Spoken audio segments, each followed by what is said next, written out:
આપની સાથે હું છું દેવાંશી પંડ્યા। તો દર્શક મિત્રો, આવો જોઈએ આજના સમાચાર। નમસ્કાર દર્શક મિત્રો, નમો ટીવી ઇન્ડિયા ન્યૂઝ ચેનલમાં આપ સૌનું હાર્દિક સ્વાગત છે। આજે ફરી વખત દાદલાણી સાહેબ આપણી સાથે જોડાણા છે। દાદલાણી સાહેબ, તમારું નમો ટીવીમાં સ્વાગત છે। નમસ્કાર। અને દાદલાણી સાહેબ જ્યારે જોડાય ત્યારે કંઈક વિસ્ફોટ તો અવશ્ય હોય જ। અગાઉ અમે 2 દિવસ પહેલા જે બ્રેકિંગ ન્યૂઝ નાખ્યું હતું અને મેડિકલ કાંડના ઉજાગર કરવા વિશે માહિતી આપી હતી, આજે એ બાબતમાં ચર્ચા કરીશું। એના પહેલા હું થોડી વિગત દર્શકોને પણ આપી દઉં। જ્યારે અમે નવા કાંડ રજૂ કરીએ છીએ ત્યારે અવારનવાર ઘણા બધા માણસોના કોલ આવતા હોય છે અને પૂછાપૂછ કરતા હોય છે કે આનું શું છે, કઈ રીતનું છે, કે તમારી પાસે શું આધાર પુરાવા છે, તમે કઈ રીતની સ્ટોરી કરી છે। જેના વિશે અમે નાખી એના ચાપલુસી કરવાવાળા હોય, એના ગલુડિયાઓ હોય, એ બધા ફોન કરતા હોય। આવા ગલુડિયાઓને ખાસ કરીને હું અહીંયાથી એટલું ચોક્કસ કહી દઈશ કે અમારી પાસે આધાર પુરાવા હોય અને સત્યતા હોય તો જ અમે સ્ટોરી કરીએ છીએ, નહીંતર નથી કરતા। એટલે મહેરબાની કરી અને આવા ફોન બોન કરવા કરતાં રૂબરૂ મળી લેવું વધારે યોગ્ય છે। બાકી આજની વાત જો કરીએ તો આજે નમો ટીવીમાં અમે લોકો સમગ્ર ગુજરાતમાં, આખા ગુજરાત વ્યાપી જે મેડિકલ કાંડ છે એનું આખો ઉજાગર કરી રહ્યા છીએ। એની અંદર અંદાજિત 40,000 જેટલા સમગ્ર ગુજરાતમાં મેડિકલ સ્ટોર આવેલા છે અને એમાંથી ખાસ કરીને કચ્છમાં 500-550 જેવા મેડિકલ સ્ટોર આવેલા છે અને આમાં 50% મેડિકલ સ્ટોર એવા હોય છે કે જેની અંદર ફક્ત 8,000 રૂપિયા આપી ફાર્માસિસ્ટને અને એના નામનું પાટિયું લગાડી અને મેડિકલ સ્ટોર ચાલુ હોય છે। આ બાબતમાં ખરેખર સરકારે પણ તંત્રએ પગલાં લેવા જોઈએ અને કચ્છ જિલ્લામાં આવા મેડિકલ કેટલા ચાલે છે, બરાબર, પ્રતિબંધિત દવાઓ કેટલી ચાલે છે, પ્રોપોગેન્ડા વગેરે દવાઓ જે વેચાણ, મતલબ કે જે પોતાની બનાવી અને કંપનીમાંથી ડાયરેક્ટ બનાવડાવી અને આવી દવા વેચવાવાળા છે એવા કેટલા છે, એલોપેથી દવા વેચતા BHMS ને BAMS ડૉક્ટરો કેટલા છે અને એ લોકોના મેડિકલ કેટલા છે, બરાબર છે। આ રીતે સમગ્ર કાંડ અમે ઉજાગર કરવાના છીએ। એની અંદર એક વસ્તુ એ પણ કહી દઉં કે એક 5 ચોપડી પાસ ઝાડુ મારવાવાળો જે મેડિકલ સ્ટોરમાં એક સમયમાં ઝાડુ મારતો હતો, આજે એ કરોડપતિ બની ગયો છે, જેની પાસે 25 કરોડ જેટલી મોટી એમાઉન્ટ ની શક્યતાઓ છે અત્યારે। તો આવડા બધા કરોડપતિ માણસ ક્યાંથી બની ગયો એ ઝાડુ પતાપ કરવાવાળો, એ પણ ઉજાગર કરશું અને દાદલાણી સાહેબ આપણાને એ બાબતમાં માહિતી પણ આપશે। અને આ મેડિકલ સ્ટોરની અંદર કોના કાળા નાણાં રોકાઈ રહ્યા છે, બ્લેક મની રોકાઈ રહ્યા છે, એનું પણ મેં માહિતી આપશું। દરેક માહિતી સચોટ હશે। અત્યારે અમુકના નામ અમે ઉજાગર નહીં કરીએ, અમુકના કરશું। મેડિકલ સ્ટોર પણ ઘણા બધા એવા છે જ્યાં ઘણી બધી જે ન વેચવાની દવાઓ પણ વેચાય છે અને જે ન કરવાની પ્રવૃત્તિઓ પણ થાય છે। તો આ બાબતના જે મેડિકલ સ્ટોર્સ છે અને જે દવાખાનાઓ છે, જે ડૉક્ટર છે, એના નામ પણ અમે પાછળથી ઉજાગર કરશું। આજે ફક્ત પહેલા એપિસોડની અંદર જે અમુક જરૂરી વિગતો છે, જે તંત્ર માટે ખરેખર જરૂરી છે, એ વિગતો સાથે આજે અમે રજૂઆત કરી છે। દાદલાણી સાહેબ, સૌથી પહેલાં મારો તમને એક પ્રશ્ન છે કે આ મેડિકલ કાંડ હકીકતમાં છે શું? મેડિકલ કાંડ એટલે જે એલોપેથી, હોમિયોપેથી, આયુર્વેદિક દવાઓ હોય છે એ પ્રિસ્ક્રાઇબ્ડ ડૉક્ટરની ચિઠ્ઠી ઉપર પ્રિસ્ક્રાઇબ્ડ દવાઓ જ મેડિકલ સ્ટોર ઉપર બેઠેલા ફાર્માસિસ્ટને વેચવાની હોય। એમાં ખાસ કરીને વાત કરીએ તો જે એલોપેથી દવા છે એ એલોપેથી દવા ડૉક્ટરના પ્રિસ્ક્રિપ્શન વગર આપી શકાય નહીં।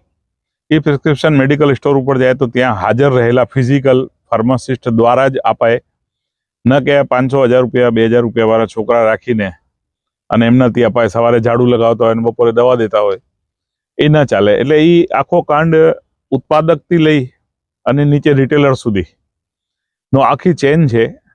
એ ચેન કઈ રીતે ચાલે છે એની હું વિગતો તમને આજે આપું।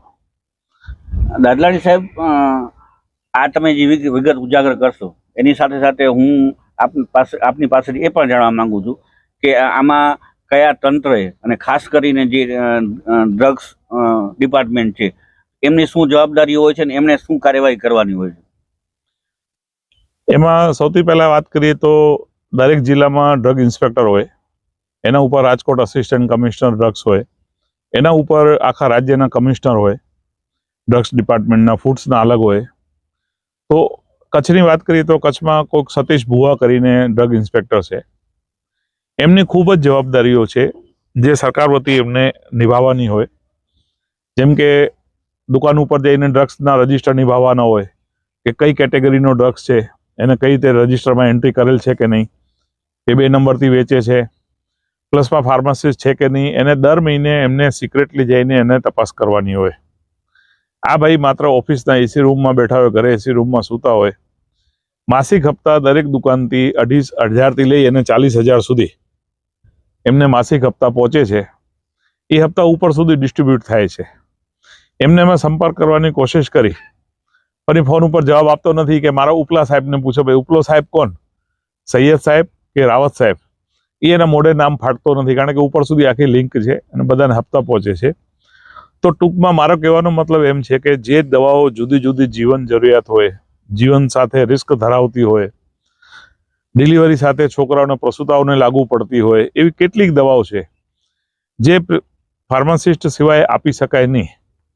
અત્યારે આપણે આજે કચ્છ જિલ્લાની જ વાત કરશું. આમ તો એ સમગ્ર ગુજરાતમાં જ એવું તાલ છે કે 40,000 મેડિકલ સ્ટોર છે, તો 35 થી 40% માત્ર ફાર્માસિસ્ટો ઉપલબ્ધ છે. એક ફાર્માસિસ્ટની 4-4, 5-5 દુકાનો ઉપર જો એની માહિતી સોર્ટિંગ કરીને કમ્પ્યુટરમાં મને આપે તો હું 1 કલાકની અંદર શોધી આપું કે એક ફાર્માસિસ્ટના નામ 4-4, 5-5 દુકાન ઉપર એના સર્ટિફિકેટ લટકેલા હોય, 7,500-8,000 એમની ફીસ નક્કી કરેલી છે, એ એને દર 1લી તારીખે એકાઉન્ટમાં મળી જાય ગૂગલથી. એ ભાઈ ક્યાંક મહેસાણા બેઠા હોય, નામ ભુજમાં બોલતો હોય, માંડવીનો ફાર્માસિસ્ટ હોય તો ખાવડામાં બોલતું હોય, રાજકોટનો ફાર્માસિસ્ટ હોય તો સુરતમાં બોલતું હોય. એ રીતે આખો એનો કાંડ ચાલે છે.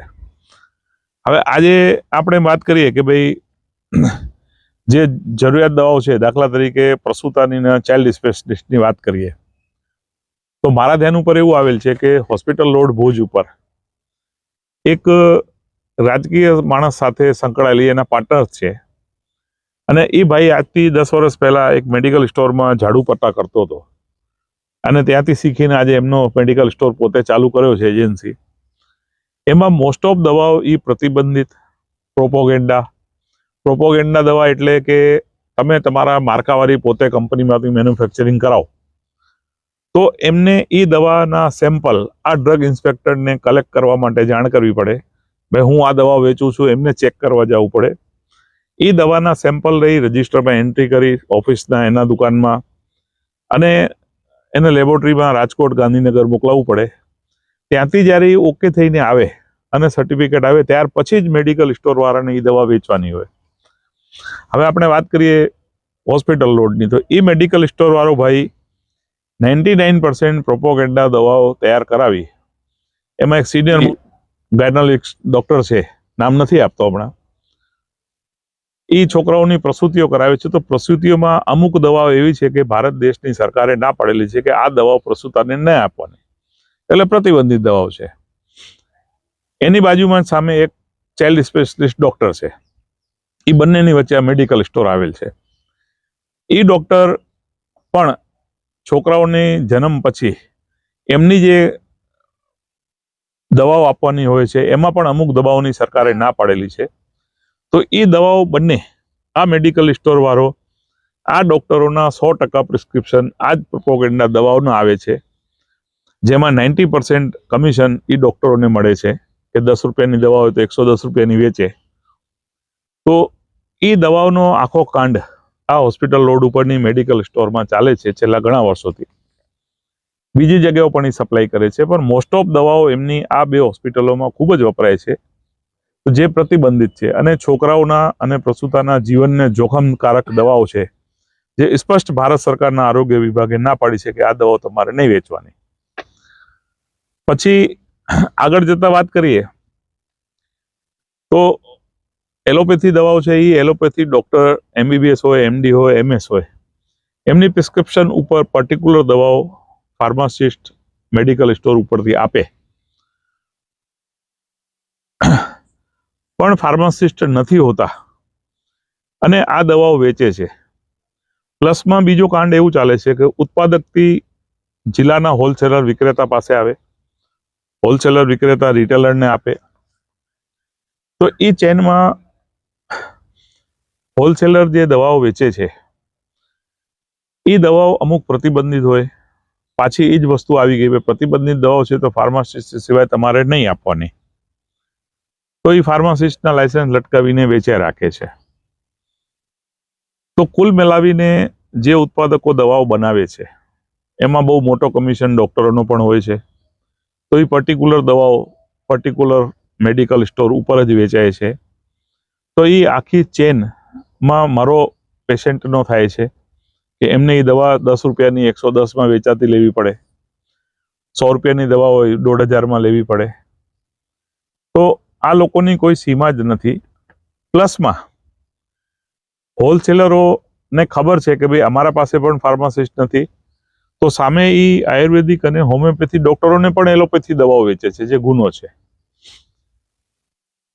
તો જો એની ડિમાન્ડ આવતી હોય અને ઓફિશિયલી મારા પાસે આધાર પુરાવા છે કે એમના બિલિંગ ફાટે છે હોલસેલરની દુકાનમાં, કે એ એલોપેથિક એક આયુર્વેદિકની હોસ્પિટલમાં જાય છે, એ આયુર્વેદિક વૈદ પોતાને ડોક્ટર કેવડાવે છે અને પેશન્ટને એલોપેથી દવા હોમિયોપેથીની જગ્યાએ આપે.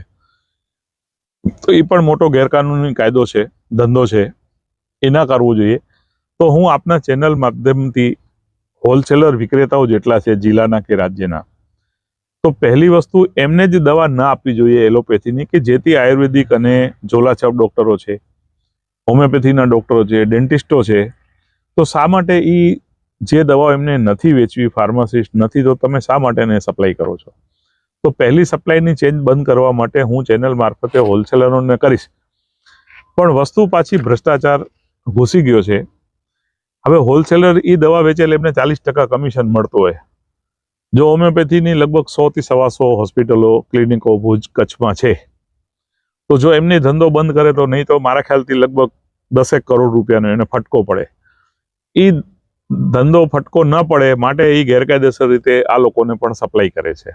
અને એ લોકો છૂટતી એનો કોઈ નોલેજ હોય નહીં, ઠીક લાગે હેવી ડોઝની એલોપેથી દવાઓ આપી દે છે. એટલે પેશન્ટને ઓવરઓલ ભોગવવાનો, પેશન્ટને આર્થિક રીતે, સ્વાસ્થ્યિક રીતે, કાયદાકીય રીતે ઘણો બધું એને ભોગવવાનો વારો આવે છે.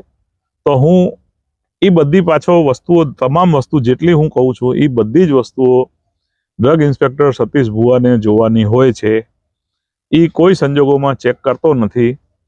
એ ભ્રષ્ટાચારના હપ્તાના બોજામાં એટલો બધો દબાયેલો છે કે કોઈ મેડિકલ સ્ટોર તો શું એની શેરીમાં પણ જતો નથી. ઘરે જ બેઠો બેઠો એને વ્યવહાર પહેલી તારીખે પહોંચી જાય છે. અમુક દલાલો છે એને આપી આવે છે. સાહેબ, મારો બીજો પ્રશ્ન તમને, કે ખરેખર આ બાબતમાં જ્યારે તંત્ર કામ કરતું હોય, આરોગ્ય તંત્ર, એની આખી ટીમ હોય, ડ્રગ્સ ઇન્સ્પેક્ટર હોય, આજે જિલ્લાના અધિકારીઓ હોય, બરાબર છે, વહીવટી અધિકારીઓ હોય, એની સાથે સાથે ઘણી વખત સમાચારોમાં આવતું હોય છે કે LCB એક બોગસ ડૉક્ટર પકડ્યો, SOG એક બોગસ ડૉક્ટર પકડ્યો. તો ખરેખર આવા એક બે કેસ કરી અને જે આ પોલીસની આજ બધી ટીમ જે છે એ લોકો વાહવાહીઓ લૂંટતી હોય છે.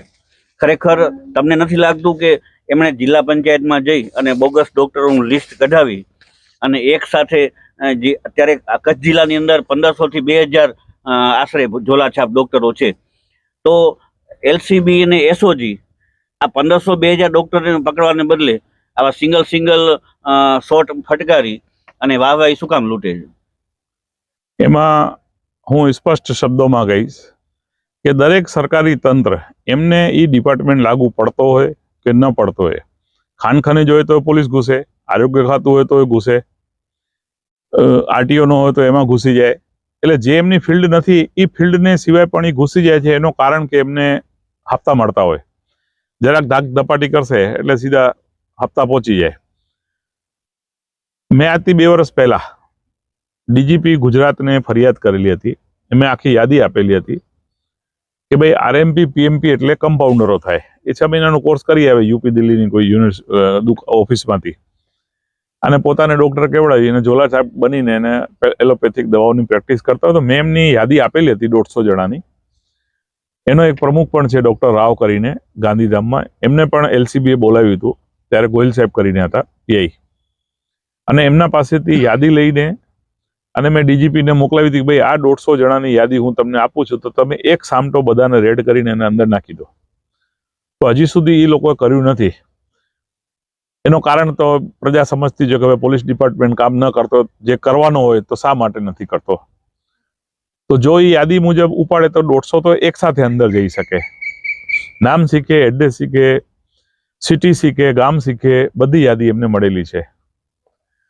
પણ મને હમણાં સોર્સેસમાંથી માહિતી એવી મળી છે કે 150 નહીં પણ 1500 જેવા આવા ઝોલાછાપ બેઠા છે. તો દરેક ગામમાં પોલીસ સ્ટાફ હોય જ છે, એમને એટલો નોલેજ તો હોય જ કે ભાઈ આ ડોક્ટર છે કે ઝોલાછાપ છે. એ રાઉન્ડઅપમાં નીકળતો હોય તો કોન્સ્ટેબલ તો એટલો તો એને નોલેજ હોય જ કે ભાઈ આ ઝોલાછાપ છે, તો ત્યારે જ એને ઉપાડીને નાખી દેવું જોઈએ અંદર. તો શા માટે નથી કરતા? સાહેબ, એ નથી કરતા એના પાછળનું પણ હું આપની વાત અટકાવીશ, દર્શકોને જણાવી દઉં. એ નથી કરતા એની પાછળનું પણ એક કારણ છે. જ્યારે હું નવો પત્રકાર બન્યો હતો અને એ ટાઈમે અમે જ્યારે એક ડૉક્ટરનું રિપોર્ટિંગ કરવા ગયા હતા, ત્યારે ત્યાંના એક પીએસઆઈએ અંદાજિત 5 લાખ રૂપિયા જેટલી રકમ લઈ અને ખોટો કેસ કરી નાખ્યો હતો. આના કારણે આવા જે ડૉક્ટરો હોય એને ક્યાંક ને ક્યાંક રાજકીય ઓથ પણ મળતી હોય છે. અને ત્યારે ચૂંટણીનો માહોલ હતો, ચૂંટણીના માહોલ વચ્ચે એને રાજકીય ઓથ મળી ગઈ. એટલે આવું પણ બનતું હોય છે. તો ખરેખર પોલીસ તંત્રએ નિષ્પક્ષ બનીને કામગીરી કરવી જોઈએ. અને એની સાથે સાથે સરકારી તંત્રો જે બીજા છે, જેમ કે મેડિકલ ક્ષેત્રના હોય, જિલ્લા આરોગ્ય અધિકારી હોય, ખરેખર આ લોકોએ એમની પાસે આખું લિસ્ટ સાહેબ હોય છે કે કેટલા બોગસ ડૉક્ટર છે, અને એ બોગસ ડૉક્ટર ઉપર કેસ પણ થયેલા છે. છતાં પણ બીજી વખત નામ બદલાવી અને પાછો એ ધંધો પોતાનો નવી દુકાન નવી જે જગ્યાએ ચાલુ કરી નાખતા હોય છે. અને એ લોકો પાછા BAMS ને BHMS હોવા છતાં પોતાના મેડિકલ સ્ટોરો પણ ચલાવે છે. તો આ કેટલી દુઃખની બાબત કહેવાય. હવે એમાં હું બીજી પ્રકાશ પાડીશ કે દરેક ઝોલાછાપ ડૉક્ટર અને રેગ્યુલર ડૉક્ટર, પછી જે પણ ફિલ્ડનો MBBS હોય, MS હોય, BMHS હોય, પોતાની ક્લિનિકની બાજુમાં પોતાનો મેડિકલ સ્ટોર ખોલે. વાંધો નહીં, ધંધો કરવાની બધાને છૂટ છે, તમે ખોલો. પાછો દેશનો કાયદો તો લાગુ પડે જ છે કે ભાઈ તમારે ફાર્માસિસ્ટ જોઈએ, તમે ડૉક્ટર મેડિકલ દવાને અડી શકતા નથી, એલોપેથીને ખાસ કરીને.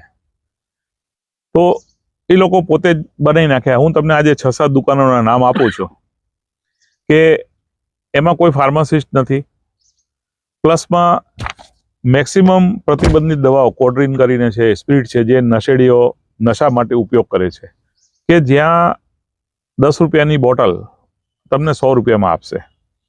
કારણ કે એમાં ડ્રગ્સનો જે રેશો હોય એ વધારે હોય, એટલે એ નશેડીઓને નશો કરાવે છે.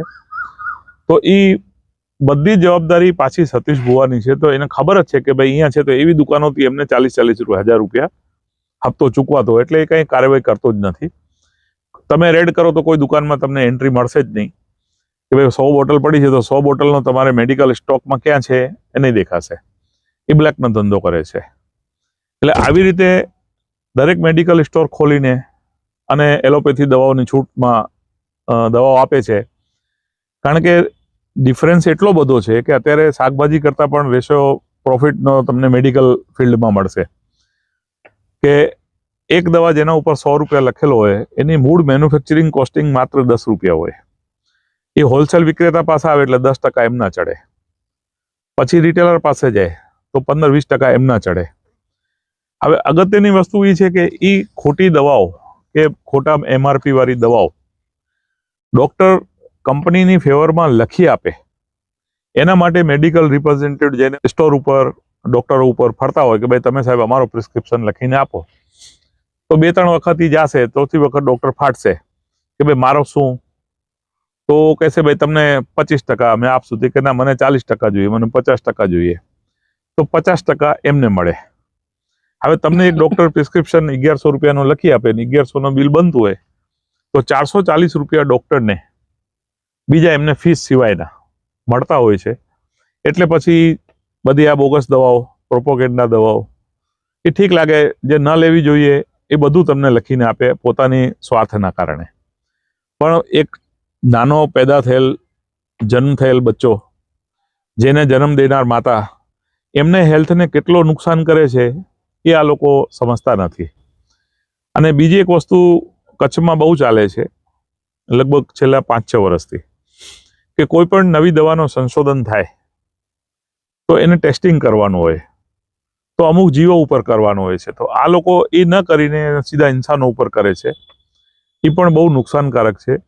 એના શું રિએક્શન આવે છે એ જોવા માટે પર્ટિક્યુલર ડોક્ટરોને 70% કમિશન આપે છે કે સાહેબ અમારી આ દવા નવી સંશોધનવાળી છે, તમે પેશન્ટ ઉપર એનો ટેસ્ટ કરીને અમને રિઝલ્ટ આપો કે શું રિઝલ્ટ આવે છે.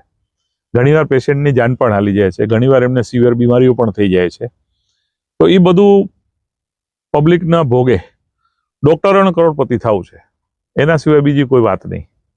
તો ખરેખર ડોક્ટરને પબ્લિક ભગવાન સમજતી હોય કે ભગવાનનો બીજો રૂપ એટલે ડોક્ટર, પણ ડોક્ટરો હમણાં રાક્ષસ બની ગયા છે પોતાના સ્વાર્થ માટે. સાહેબ, તમને એક બીજો સવાલ કરું કે અત્યારે મેડિકલ ક્ષેત્રે જે ખરેખર મોટી મોટી ઘણી બધી હોસ્પિટલો બની છે અને સારી સેવાઓ પણ આપે છે અને એ આરોગ્ય માટે સારું પણ છે. નાના ગરીબ દર્દીઓને સરકારી યોજનાના બધા લાભ મળે. અને હમણાં આપણે સાંભળ્યું હશે કે અમદાવાદની અંદર ખ્યાતિનો કાંડ થયો. તો આવા કાંડ પણ થાય છે, છતાં પણ મોટી મોટી હોસ્પિટલો બને અને આ બાબતમાં આરોગ્યનું સેવાઓ કચ્છ જિલ્લાને મળે એ સારું છે. પરંતુ તમે જે આઈજી સાહેબને ફરિયાદ કરી છે એની અંદર મને એવું જાણવા મળ્યું છે કે તમે ક્યાંક ને ક્યાંક એ પણ આમાં બીજા કાળા નાણાં રોકાતા હોય બીજાના, અને પછી એના આધારે મેડિકલ લો ચાલતા હોય કે હોસ્પિટલ ચાલતી હોય, આવું પણ કંઈ છે સાહેબ? એ હકીકત છે કે મને પાકા સમાચાર મળ્યા છે કે રાષ્ટ્રીય કક્ષાની એક સ્વર કોકિલા જેને કહે છે, નામ નથી આપતો, પ્રજા પોતે સમજી જશે, એમના ગાયન ક્ષેત્રના કરોડો રૂપિયાનું બ્લેક મની અત્યારે કચ્છ જિલ્લાની જે મેં હોસ્પિટલ લોડની વાત કરી કે પ્રોપોગેન્ડા દવાઓ અને પ્રતિબંધિત દવાઓ બે ચાઇલ્ડ સ્પેશિયલિસ્ટ એમને વેચે છે. એ આખો 6-7 મિત્રોનો એક ગ્રુપ બનેલો છે અને એની લગભગ 8 થી 10 દુકાનો છે જિલ્લામાં. ખાવડામાં છે, ભુજમાં છે, મુન્દ્રામાં છે, અંજારમાં છે. તો એમાં એ કોકિલાનો બ્લેક મની કરોડો રૂપિયા. એમાં એક રાજકીય અગ્રણી પણ, 2 અગ્રણીઓ પણ ભાજપના સંડોવાયેલા છે. એનો પણ કાળો નાણો ખૂબ એમાં ચાલે છે. એટલે એ દવાઓનો કંપનીઓમાંથી સ્ટોક કરે, ભાઈ આ 10 રૂપિયાની નહીં, અમને 1 લાખની 2 લાખ ટીકડીઓ જોઈએ, અમે તમને 7 રૂપિયા આપશું. એટલે એ રીતે એ બ્લેક મનીથી નાણું રોકાણ કરી અને એ ખોટી દવાઓનો સ્ટોક કરી ડોક્ટરોને વધુ કમિશન આપી અને એ દવાઓનું વેચાણ કરે છે. એટલે મેડિકલ ફિલ્ડમાં કચ્છ નહીં પણ આખા ગુજરાત રાજ્યમાં આ ખ્યાતિનો કાંડ થયો, હમણાં બીજો એક 6,000 રૂપિયાનો બીજો એક કાંડ થયો. એમાં ગમે ત્યાં આડા અવડા સીધી રીતે તમે જોશો તો તમને ભાજપના અગ્રણીઓ જ આમાં સંડોવાયેલા દેખાય છે. સાહેબ, જેમ ખ્યાતિનો કાંડ અમદાવાદમાં થયો એવી રીતે કચ્છ જિલ્લાની હોસ્પિટલોમાં પણ આયુષ્માન કાર્ડની જે સેવાઓ છે એમાં ક્યાંક ને ક્યાંક ભ્રષ્ટાચાર થતો હશે. તો આવા કાંડ ઉજાગર કરવા માટે શું કરવું જોઈએ અને તમને તમારી પાસે એની કેટલી માહિતી છે? 100% છે. મારે મુન્દ્રા રોડ ઉપર જ, હું જ્યાં રહું છું મુન્દ્રા રોડ ઉપર જ એક હોસ્પિટલ છે. એ હોસ્પિટલમાં તમે સવારે 10 વાગે જાશો તો બંનેના ઇન્ટરનલ ગ્રામ્ય વિસ્તારના ગરીબ માણસો જે મેક્સિમમ આયુષ્માન કાર્ડનો દુરુપયોગ કરે છે, હું ઉપયોગ નહીં કહું, દુરુપયોગ કરે છે, 10% જ સાચા કોઈ હશે જે ઉપયોગ કરતા હશે. એ ડૉક્ટરની હોસ્પિટલમાં એવું નક્કી છે કે ભાઈ તમારે આયુષ્માન કાર્ડ લઈ આવવાનો, તમારો ઇનર પેશન્ટ નહીં આઉટડોર પેશન્ટમાં આવતા હોય, સવારથી સાંજ સુધી બેસે, એને ઇનર પેશન્ટ દેખાડે છે કે નથી દેખાડતા, એમનો એ બિલ બનાવે છે. ભાઈ સમજો 3 લાખનો બિલ બનાવ્યો તો 30% એ હોસ્પિટલના, 70% એ રોકડા એમને પેશન્ટને આપી દે છે.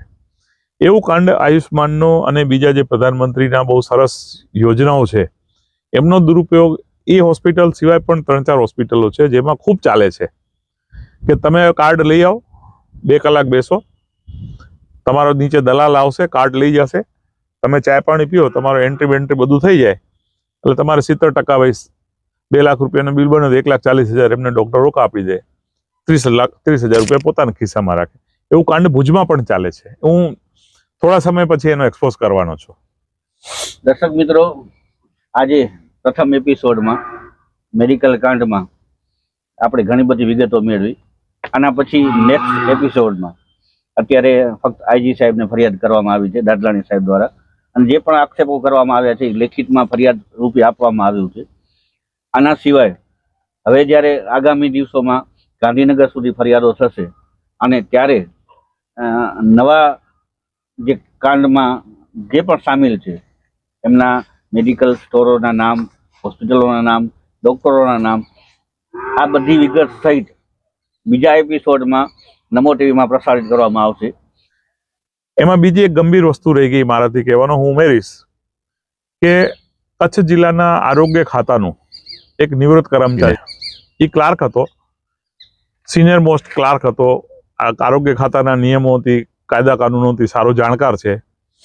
તો આ બધું જેટલો કાંડ કચ્છમાં ચાલે છે ફાર્માસિસ્ટોનો એમનો, એમાં 90% એમની ભાગીદારી છે.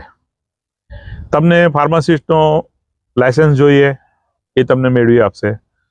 તમને લોંગ ડિસ્ટન્સ ફાર્માસિસ્ટનો સર્ટિફિકેટ જોઈએ 5 લાખ રૂપિયામાં, એ તમને મેળવી આપશે. તમને ગમે તે જિલ્લાનો ફાર્માસિસ્ટ હોય, તમારે 7,000-8,000 રૂપિયા આપી દેવાના, તમારો સર્ટિફિકેટ ટીંગાડી દેવાનો. તમે ગમે તે પ્રતિબંધિત દવાઓ કેમ વેચવાની, કઈ રીતે લખાવી રાખવાની ગોડાઉનમાં, એ બધી જ ગાઈડલાઈન મને સમાચાર મળ્યા છે. સમગ્ર ગાઈડલાઈન, સમગ્ર ભ્રષ્ટાચાર, ભુવાના હપ્તા બધા જ એમના થ્રુ ડિસ્ટ્રીબ્યુટ થાય છે.